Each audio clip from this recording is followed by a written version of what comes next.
Hi, in this video I will show you how to make a school community. So, a school makes it easy to build a private or paid community with posts, courses, and member engagement all in one place. So, step 1 is signing up on a school. Go to skool.com and sign up using your email. Once logged in, open your profile, add a profile image, write a short bio, and click save. This helps members recognize you as the community owner.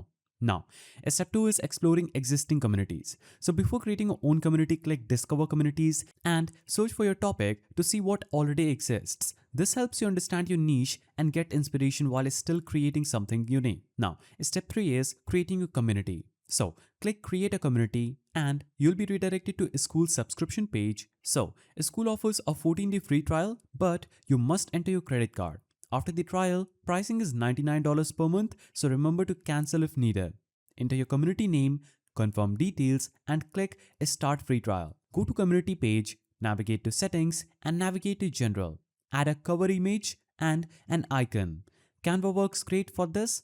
Write a clear description explaining what the community is about and how it helps members. Now, choose a color scheme, decide if the community is public or private, then click Update Settings. Now, under Settings, click Custom URL and set a clean community link. You can also add external links under the cover image, but avoid sending members away too often.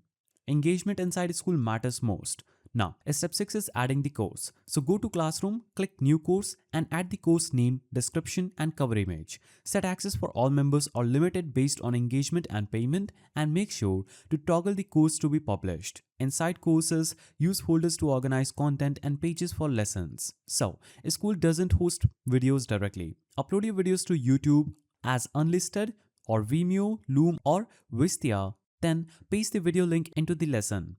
After you do this, you can go to the community tab to post updates and discussions, create a first welcome post, explain how the community works and pin it to the feed. And that's it. Your school community is now live, customized and ready for members. If you found this guide helpful, please don't forget to give it a thumbs up and thanks for watching.